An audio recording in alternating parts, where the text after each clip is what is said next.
ஆபாச படத்துடைய பிசினஸ் எவ்வளவு? 6,30,000 கோடி ரூபாய்க்கு பிசினஸ். அதே மாதிரி 12 லட்சம் கோடி ரூபாய்க்கு என்ன பிசினஸ் அப்படின்னா பியூட்டி கிரீம். அதாவது உச்சி முதல் உள்ளங்கால் வரை பெண்களுடைய உடல் பகுதியில எந்த பகுதி விற்காம இருக்கு?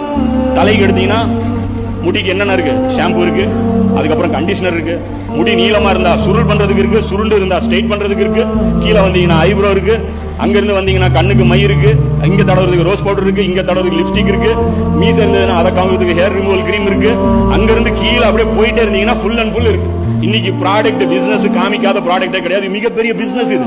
இது தஜ்ஜாலுடைய ஃபித்னால மிகப்பெரிய ஃபித்னா. ஒரு பெண் ஹிஜாபா அணிந்தா அப்படின்னா அவங்களுக்கு எவ்வளவு நஷ்டம் தெரியுமா? 18 லட்சம் கோடி ரூபாய் நஷ்டம். எதுக்காக இப்ப சொல்றாங்க புரியுதுங்களா? எதுக்காக இவங்களை இவ்வளவு ஃப்ளண்ட் பண்றாங்க தெரியுங்களா? பெண்கள் தங்களுடைய உடங்களை மறைச்சாங்க அப்படின்னா அமெரிக்காவுடைய அந்த பெரிய முதலாளிகளுக்கு 18 லட்சம் கோடி ரூபாய் பிசினஸ் லாஸ் ஆகுது. அவங்களுடைய அவ்வளவு பெரிய தொகை லாஸ் ஆகுறதுனாலதான் அதுக்கு எதிராக திருப்பி விடுறாங்க. எந்த பெண்கள்லாம் வந்து ட்ரெஸ் கழட்டி போடுறாங்களோ அவங்கள வந்து இது கூட எப்படி அவங்க தஜ்ஜாலியத்துடைய ஃபித்னாவுடைய கான்செப்ட் புரியுங்க. தஜ்ஜாலுடைய விஷயமே என்னன்னா அவன் ஒன்னு சொல்லுவான், அதுக்கு நேர்முரணா இருக்கும். அவன் ஒன்னு சொர்க்கம்னு சொல்லுவான், அது என்ன இருக்கும்? நரகமா இருக்கும். அவன் இதை நீருன்னு சொல்லுவான், அதை நெருப்பா இருக்கும். அப்ப எல்லாமே அவன் பொய்யான. தஜ்ஜலுங்கிறது என்ன? ஏமாற்றக்கூடியது. தஜ்ஜாலுங்கிறது என்ன அப்படின்னா பொய்யான வாக்குறுதிகள் கொடுக்கிறது. இது மாதிரியான வாக்குறுதிகள்.